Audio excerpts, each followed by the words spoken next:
Ladies and gentlemen, welcome to our online seminar, Future Engineering, the Future of Integrated Automotive Product Development. On behalf of T-Systems, I would like to welcome you. We are pleased that you're taking the time to take a close look with us at the demands on vehicle development triggered by, for example, electromobility, Car2X connectivity, or ADAS-supported semi-autonomous driving. We will also talk about what needs to be done to ensure functional safety and reduce complexity wherever this is possible. My name is Ralf Bratting. I'm editor-in-chief of the Automotive Media Network in Germany, to which the trade journal automotiveIT is belonging to. My colleague Yannick Tiedemann from the editorial team and I will guide you through today's program. Hello from my side. One of the greatest challenges in the development of vehicles is currently the need for integrated systems engineering. It must be accompanied by holistic cross-domain approaches, uniting isolated domains and enabling data-driven models along the entire vehicle lifecycle. In today's session, we will focus on future-oriented platform architectures and show you how linked development data provides the basis for further semantic integration, even in heterogeneous IT landscapes. In addition, an application example and a live demo will show you what experiences a German supplier has made with a high-performance knowledge graph solution that enables the company to search and track development data and to visualize relationships very quickly and easily.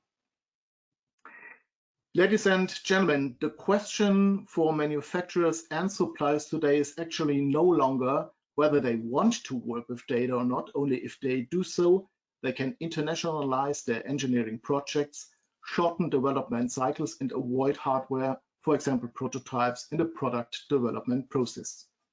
Unfortunately, end-to-end collaboration along the automotive value chain is not yet a matter of fact. There are simply too many systems, often due to a historically grown legacy world, a widespread best-of-breed approach, and the fact that individual solutions do not always have the integrated functionality that is desired and actually required today. So future engineering is intended to bring the best development methods and the IT landscape to a whole new level and allow to face the increasing complexity of model-based systems development, variant management, and configuration. How this all fits together, we will see just in a moment. Please look forward to a well-staffed panel of experts. In the order of presentations, I would like to welcome with us today from T-Systems, Olaf Horstmann, Senior Business Development Manager. Welcome from my side.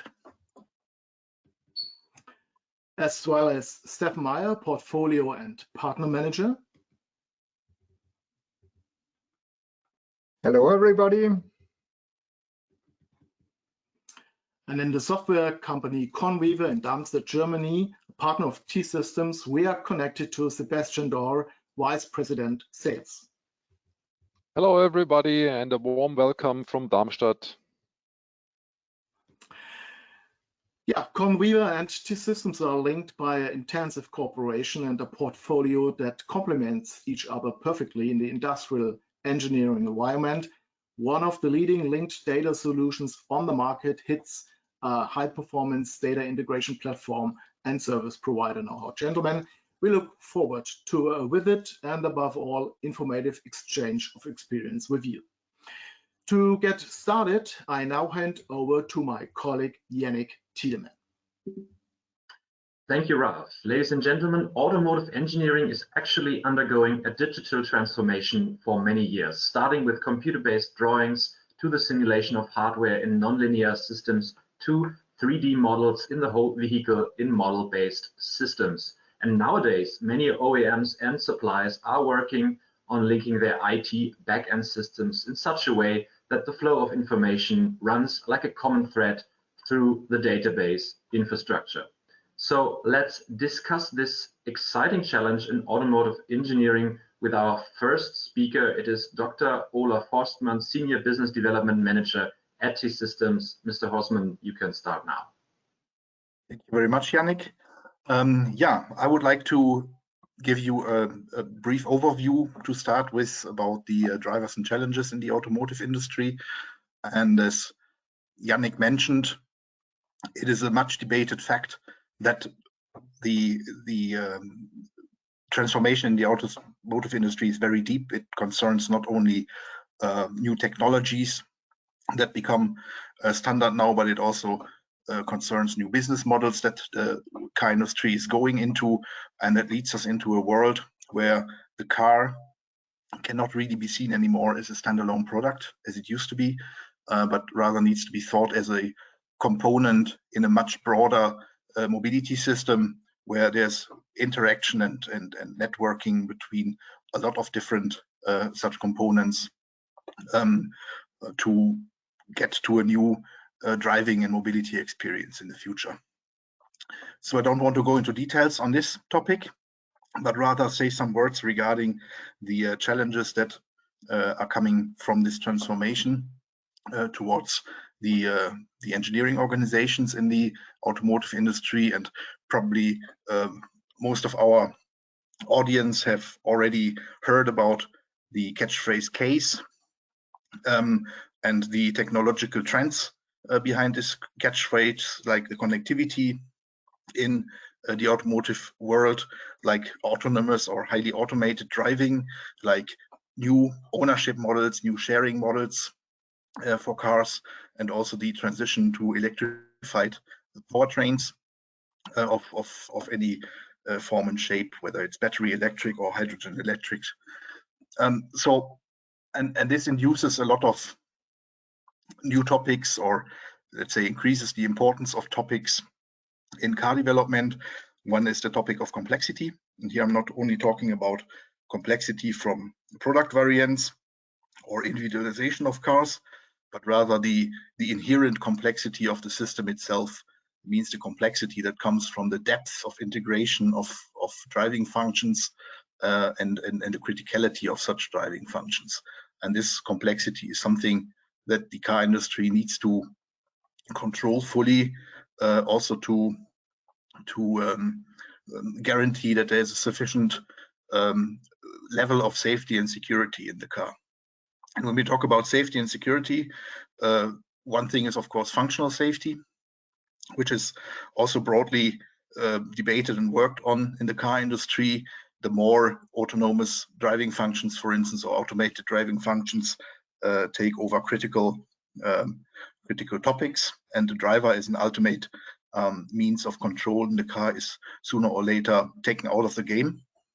The other topic here is, of course, cybersecurity, which is of increasing importance because the more complex and the more software dominated the systems in the car become, the more they become vulnerable also to attacks from the outside, and that could lead to dire situations in our traffic systems that nobody really wants. So cybersecurity is becoming key, which leads me to the question of regulation.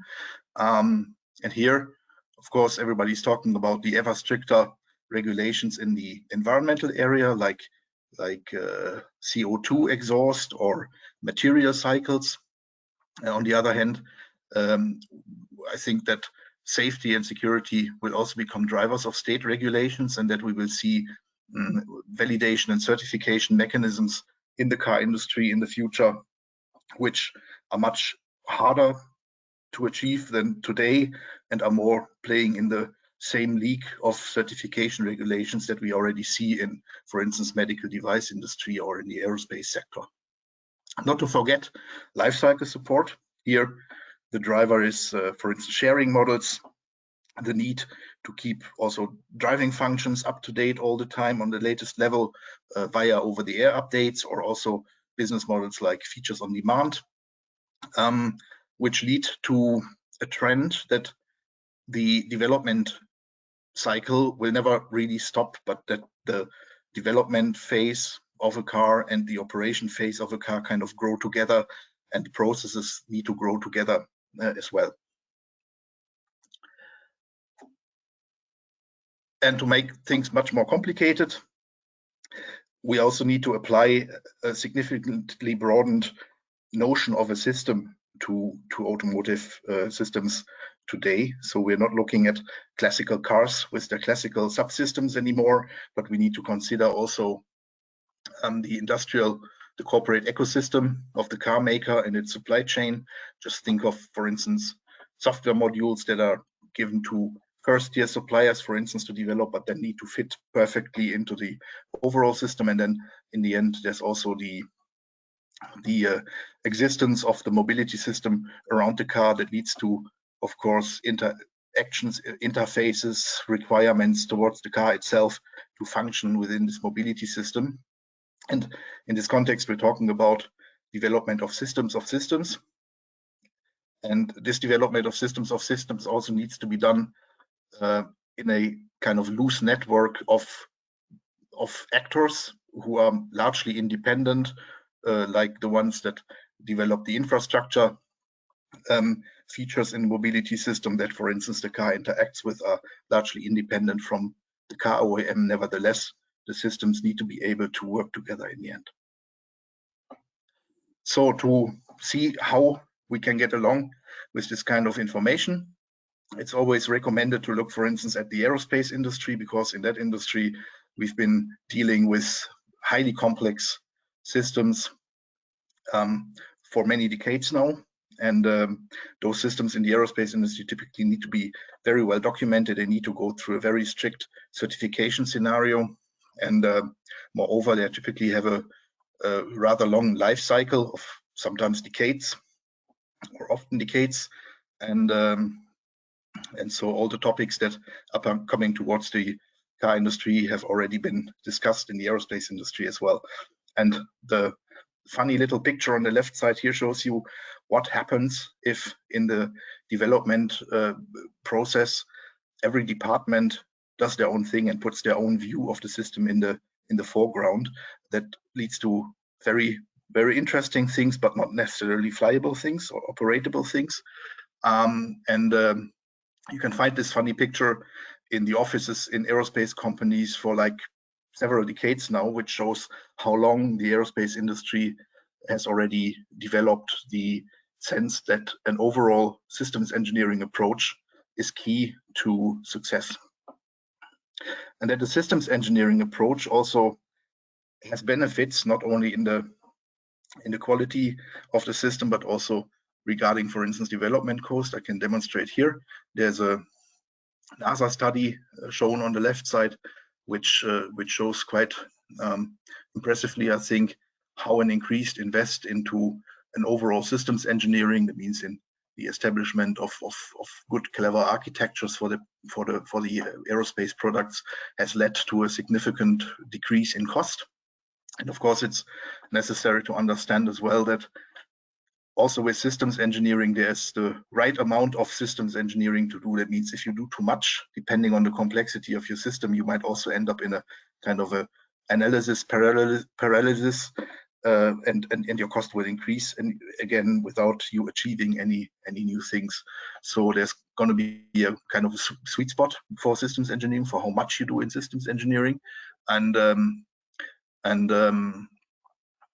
it's clear that the automotive industry will have to find their sweet spot, and I dare to postulate that that sweet spot in the future, due to the complexity of the automotive systems, will be in the similar range as it is shown here on the left side in the aerospace sector.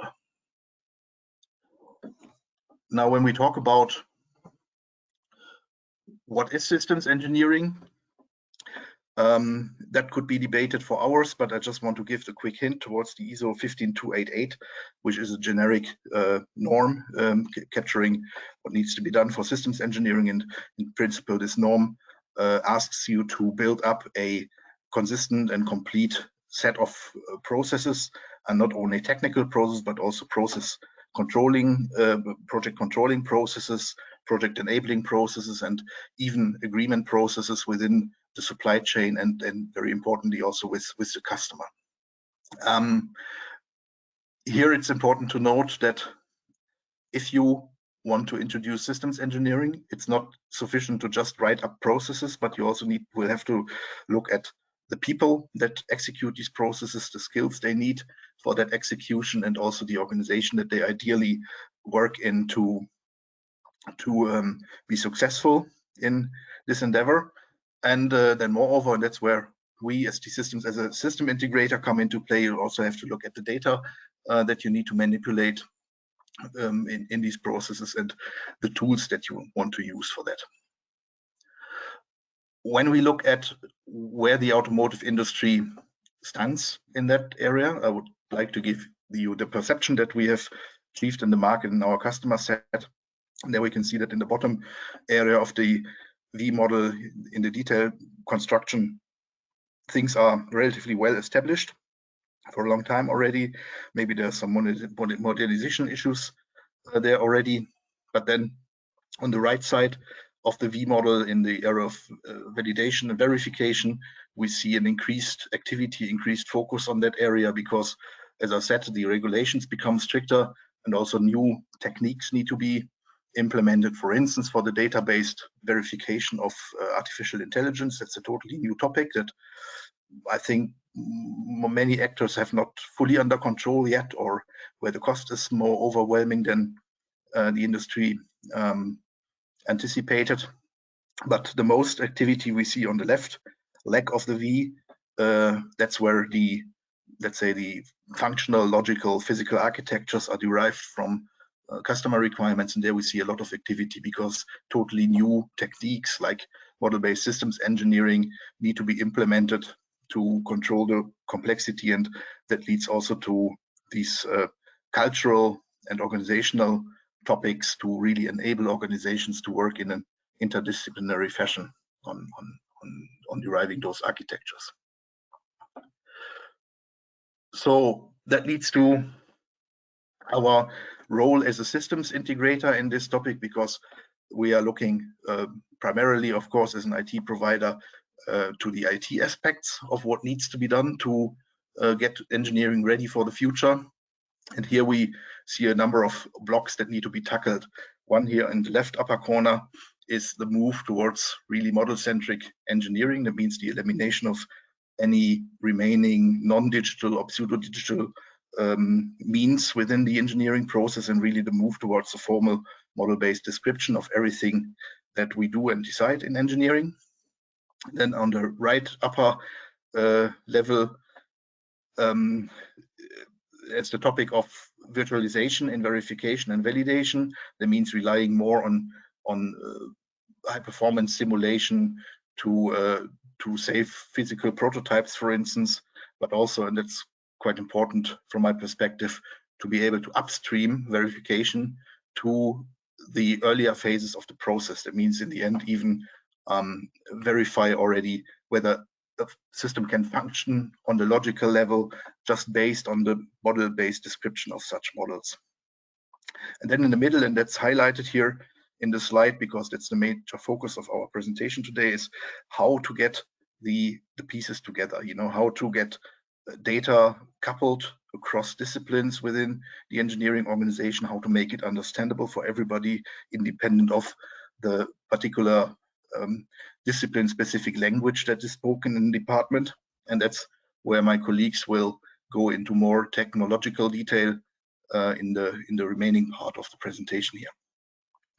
We believe that once you really get your head around digitizing the engineering process, then we can also achieve other goals that are of importance, like getting more agility into the overall development process. Agility already well accepted in software development, but it needs to be leveraged also in the development of the overall system, and that will be easier possible when really the process is fully digitized.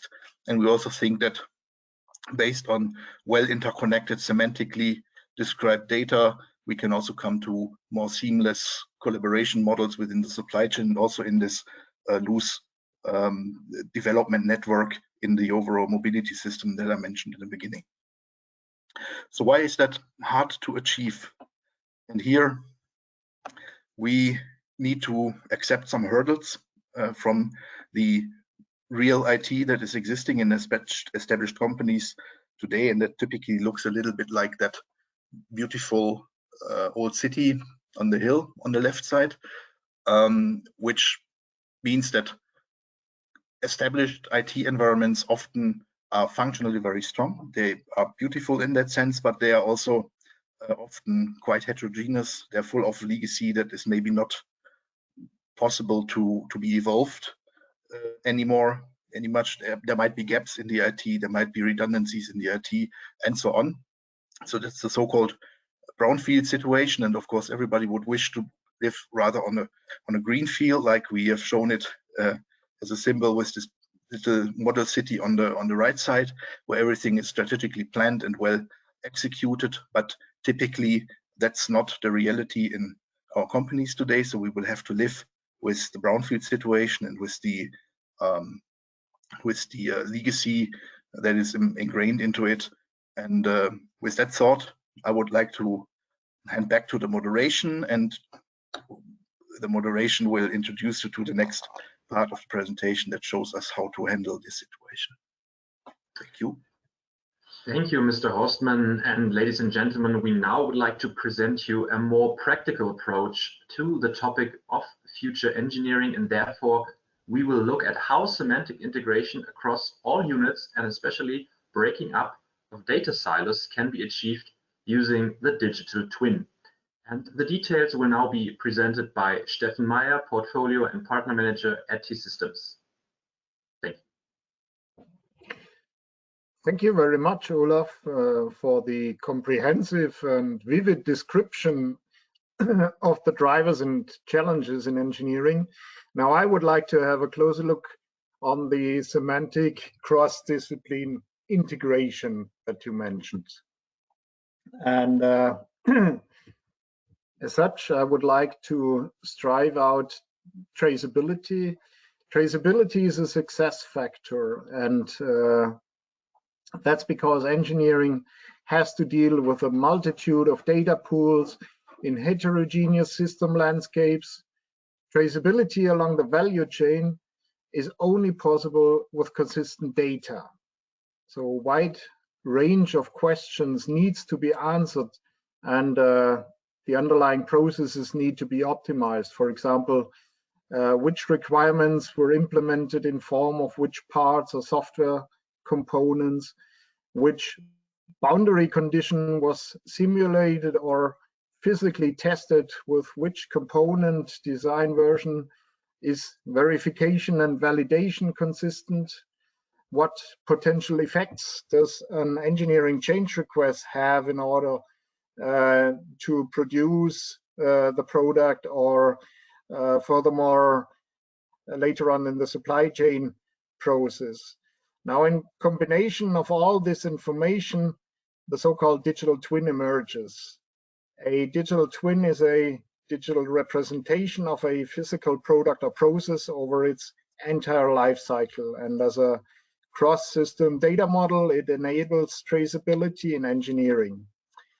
The properties and behavior of a product or process can be visualized, analyzed, predictive, and adjusted by help of the digital twin. And for that, the digital twin often uses sensor technology and connectivity of its physical counterpart and goes way beyond pure 3D models. Now, from a technical viewpoint, this is a promising and pragmatic approach that we see in the picture, which allows to link data that goes beyond classical data integration or data exchange.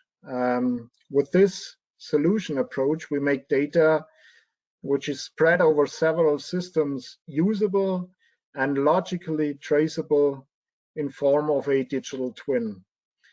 The approach fits very well in grown system landscapes. There is no need for complex system integration or modernization of underlying systems. And many integrated use cases in engineering become realistic, like faster evaluation of change requests, efficient traceable product validation, monitoring of compliance with specification requirements, For example, if you want to track the weight of a component or of a product over the engineering process.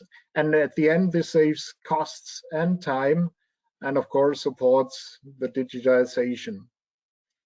So in detail, our proposal is a pragmatic bottom-up approach for building a lean information architecture. We start with what our customers have in order to gain new insights and context for the optimization and automation of the engineering process. First, we align our motivation and priority one use cases for linking the data. That means we see which questions or challenges do our customers have and which business objects are relevant for those questions and which relationships do exist. After that, we extract the metadata and relationships from the corresponding data sources. And this is all we do within this data integration layer. When we look into some customer examples, there I can show you the importance of this integration layer. We see different use cases in that context that can be relevant for the subsequent data linking. First of all, of course, the classic integration like CAD PLM, where we have customers in the aerospace sector that, for example, integrate CATIA and ARAS, but also migration can be relevant. So when you think about replacing file-based product informations that can be stored in folders, Excels, mails, or so on, by PLM systems, where some OEM customers of us use an automatic data conversion and transfer solution, which brings the data into Teamcenter, for example. Now, at the end, it's important that your existing workflows or processes need to be considered. And instead of a low-level implementation, which of course might be technologically possible, it's important to use existing and official APIs and, for example, take roles and permissions into account, which is an important topic. And at the end, what you look for is a minimal invasive approach, which extracts already existing ontologies from your existing backend systems and makes them usable. So the solution approach at the end is very efficient. And I would like to show you a customer example where we have solved several issues in that context. The so-called EPLM Navigator is a web application for technical end users who demand valuable information about physical parts or components in a natural and fast way. That means without knowing the underlying systems, the infrastructures, or the data models. So the advantage of the Navigator is a Google-like search, I would call it, in engineering systems. And with that search, you can display all relevant information at a first glance. So the major challenge in this project was the integration of multiple instances of Innovia, Teamcenter, Windchill, SAP, Doors, and other systems in order to support the systems engineering process. And all this with a minimal invasive intervention in the existing system landscape. So quite a challenge.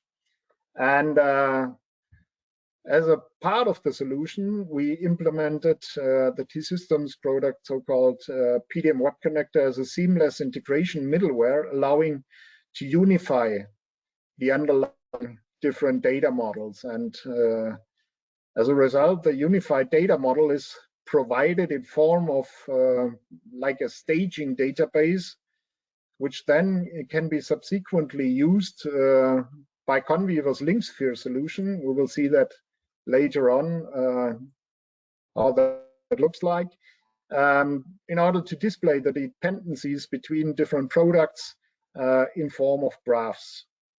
So the users can follow the entire life cycle of a product, including its dependencies to other products. And at the end, this is fully transparent. That means that the users don't need to know which parts of the product are described in which backend systems. And this allows to see at a glance which parts or components are affected by a change request and why, for example. And this is very beneficial in several use cases. For example, domain spanning baselines like simulation, verification, validation, and overall search and display and navigation. Also references are taken into account. And of course, the traceability, like for example, between requirements and according parts or components. Another use case could be the proof that the change request can be reproduced for all relevant objects. And as I mentioned, we would like to show you in a more practical way how this looks like when we come to the live demonstration later on by Sebastian. So with that, I would like to thank you very much, and I would like to hand over back to the moderator, and looking forward to the live demonstration. Thank you, Mr. Meyer. Yeah, Mr. Meyer, you already mentioned it in our final segment of our online seminar of future engineering. We will take a closer look at the technology of the digital twin and the underlying platform architecture. And this will be provided by the tech partner of T-Systems CONWEAVER. Mr. Sebastian Dörr, Vice President Sales, please enlighten us on your product. Yeah, thanks for this wonderful introduction. And I very much like this storyline which Olaf and Stefan made to bring you to the point that you are hopefully very much interested in seeing how can we achieve this future goal, and how are customers doing that already today. And so my part is now to go a bit more into technical topics and make you aware of how this could be achieved. So just some few words. What we are doing, the Linksphere platform is inside a knowledge graph, and it is a platform where knowledge graphs can be automized, developed, can be data-driven, provided to end users, to give them transparency, to give them accessibility of data and information within the graph, and not only for humans. You can also use that for machines, for machine learning mechanism, for AI mechanisms, and so forth. So at least the challenges, I don't have to again refer to them. You all know that OEMs and suppliers have a lot to do with this massive change coming from products to services-oriented organizations and offerings to the market. So with that services, in addition, the product, the already complex product will become more complex in addition of the systems. And so we as a customer are demanding and challenging you OEMs and suppliers when we are requesting new products, and then even quicker time and so forth, so that your go-to-market times will be shrinked to a small amount. And I also like very much this picture was which Olaf has shown in the beginning from this old grown city. So that very much brings it up to our minds that it can't be possible, or it will not be possible to change things in that brownfield.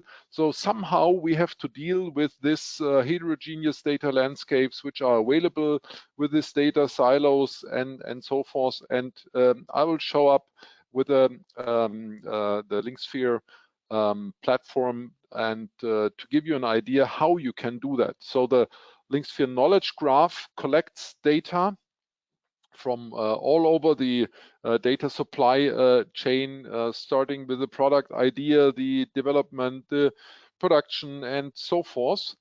So it doesn't matter where data comes from. It's a kind of decoupling data from data structures of specific data systems, data management systems, authoring systems, and will decouple it into information which is stored in a knowledge graph. The knowledge graph, by the way, is the natural representation for knowledge. So the graph is then the best way to represent it. And if you have one graph, or if you decide to have more than one graph, 2, 3, or whatever amount of, it's just a question of the design and what you want to achieve. So most of the companies try to build each and everything into one graph, because the more information objects and the more linkages between the objects are in the graph, the easier you will achieve this digital twins for engineering, the digital twin of production, the digital twin of manufacturing, so the digital twin at least over the overall product life cycle. And at least the graph can be used to make information available coming or showing in graph applications. For you can have as many graph applications as you want to for different user groups, for different roles, for different business units and so forth. You can have bar charts, you can have this kind of BI looking charts, you can have 3D visualization connected to that, or some search application. So it's up to your fantasy to create whatever application on top of the graph. And all this is done within the Linksphere platform. So the whole stack is available. And here we are using the connectors of our partner T-Systems, the PDM Web Connector, as already mentioned by Steffen. So to dive a little bit more into the graph, what is important and how do we understand what the graph is, how the graph is representing this information. So this bubble, for example, is a requirement, and this is an assembly, and this requirement is relevant for this assembly. So maybe you have a change object. This change object was developed by a person, and another person has been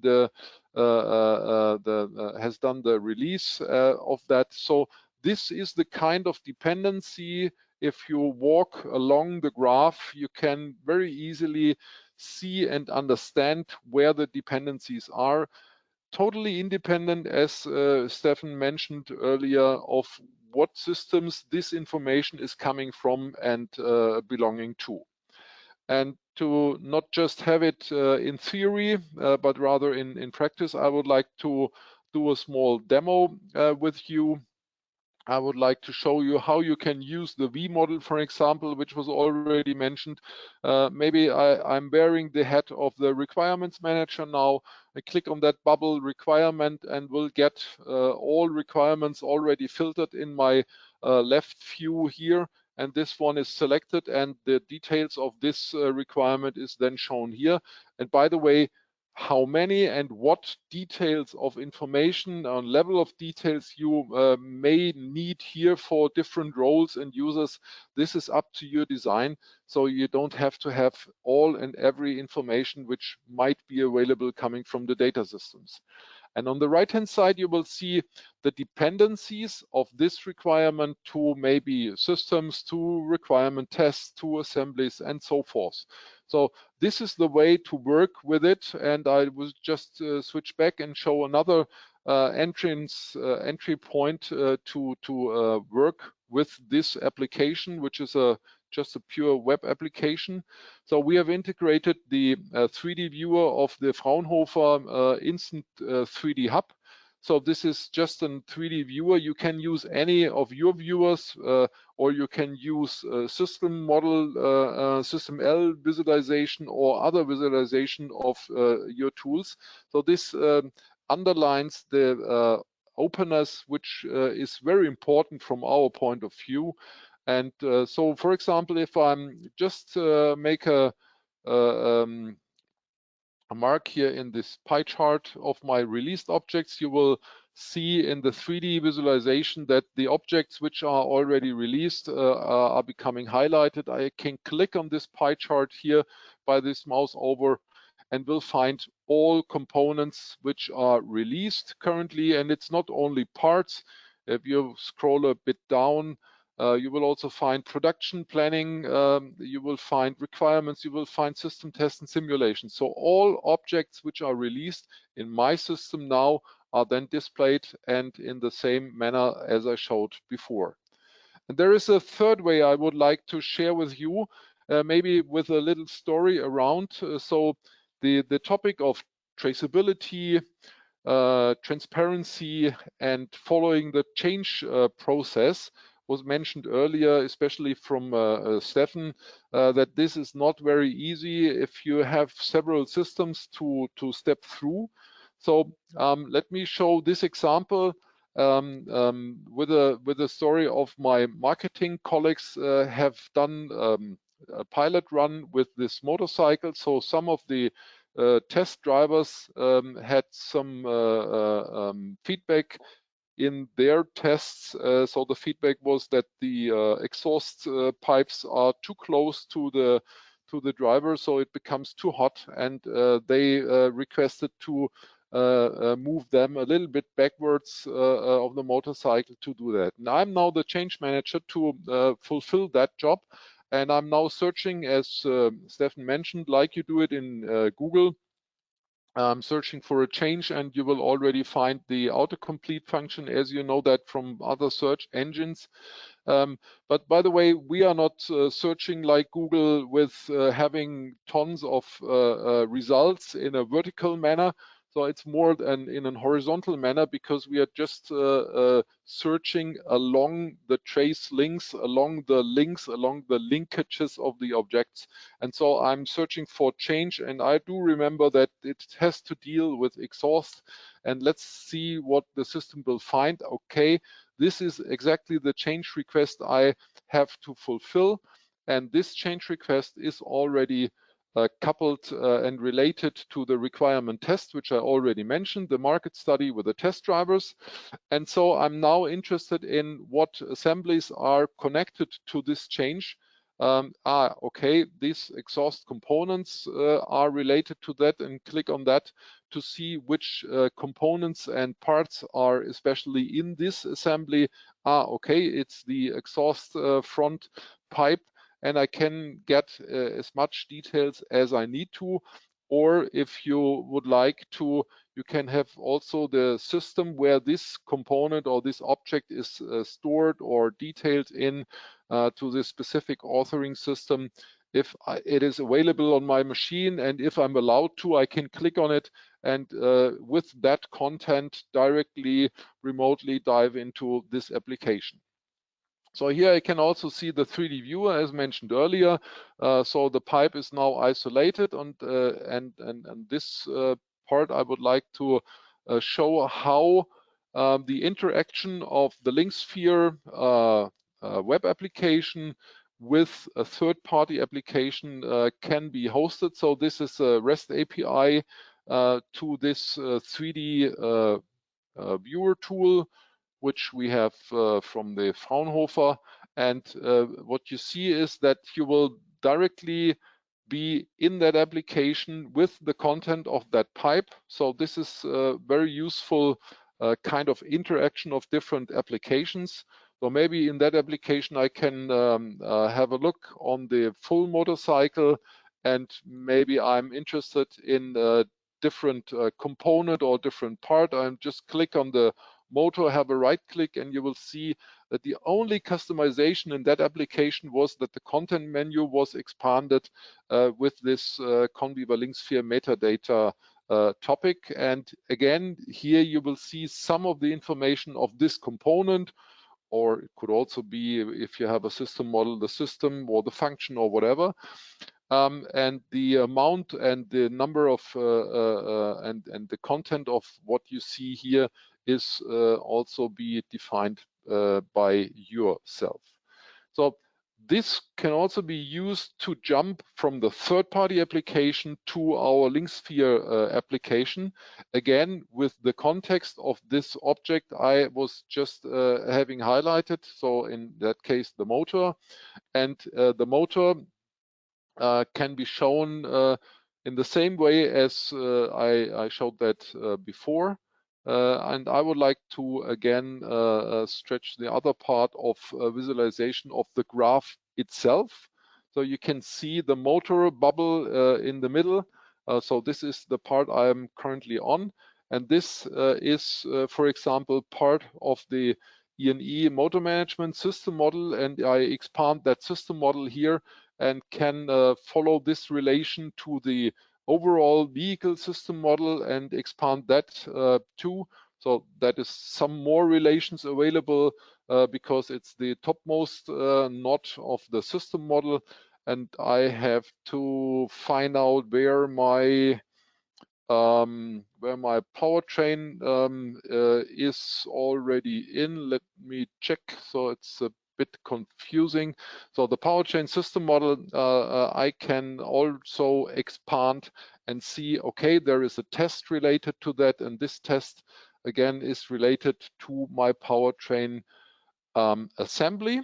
And this powertrain assembly to be expanded will show up to my exhaust components. And if I expand the exhaust components, I can get more details on that. Let me just show that. Okay, so, and the exhaust front is shown here, and you will see with the right click, I can get the information of this object and see the details as we have seen that before. So this is the full story to follow all the system components and the relations of the system components to assemblies, to physical components, and so forth. So that makes it very efficient to walk along the graph, to navigate the graph, to get an overview on what system dependencies are available there. So let me just wrap together and show up with some examples where this is already in use. So this is an industrialized platform which is already in use with some of the large OEMs and first-tier suppliers, and the networks, the graphs, are already in a big manner available for a large number of users worldwide. For example, for OEMs, for change impact analysis, for traceability, for transparency, for data governance, for quality management, and so forth. So with this, I just wanted to make a short overview and thank you for your time, and would like to hand it over again to Ralf. Yeah, perfect, Sebastian. Thank you very much for your presentation and the live demo of the knowledge graph. Once you've seen this, you really wonder why many development engineers still spend so much time on non-value adding activities such as searching for information. At the end of today's online seminar, we now draw a conclusion and review the most important results. We have learned that the development of increasingly complex systems requires integrated systems engineering. And in the best case scenario, it's based on very specific customer requirements and is embedded in a higher level business model. Keyword digital development process, avoid media disruptions wherever you can, and ensure that expert knowledge is consistently captured. The systems design must be transparent and traceable from requirements to validation. And as we've seen, historical grown IT landscapes are no longer an obstacle that prevents the use of modern technologies such as semantically linked data layers. To make the leap into future engineering, however, you might need more far-reaching methods such as model-based engineering and, perhaps most important of all, a distinctive systems engineering mindset. Coming to the end of today's sessions, I would like to share some further information with you. You can get in touch with the experts of T-Systems by visiting the Digital New Factory campus online or by attending 2 upcoming events. On Thursday, October 22nd, the Digital Moment Automotive live event starts at 10 a.m. In this track, you'll get to know the opportunities offered by the new normal in the automotive business, rethinking supply chains, digitizing the organization, supporting modern working methods. All these aspects will be covered by speakers from Mercedes-Benz, Volkswagen, Continental, and T-Systems. You can register easily in the event sections of the T-Systems website, but please note that this program is offered in German language only. Just a few days later, on Monday, October 26th and Tuesday, October 27th, we'll host the big joint congress of the trade magazines Automotive IT and Car IT with the hashtag IT Connects 2020. This industry meeting gathers automotive decision makers from the corporate IT as well as the product IT in Berlin, of course under strict hygiene requirements and with distant rules in place. This goes without saying. If you want to be there live, you have to register for one of the limited presence tickets. Please find more specific information in the event sections of the websites of Automotive IT and Car IT. And in addition, you will have the opportunity to view the complete 2-day program online and in real time. However, our cooperation partner T-Systems will definitely be on site and present an interesting use case on teleoperated driving at the Westhaven event and convention center. Whether personal or virtually, you're cordially invited to join us. For now, we say thank you very much for your interest and participation today. Stay healthy and auf Wiedersehen.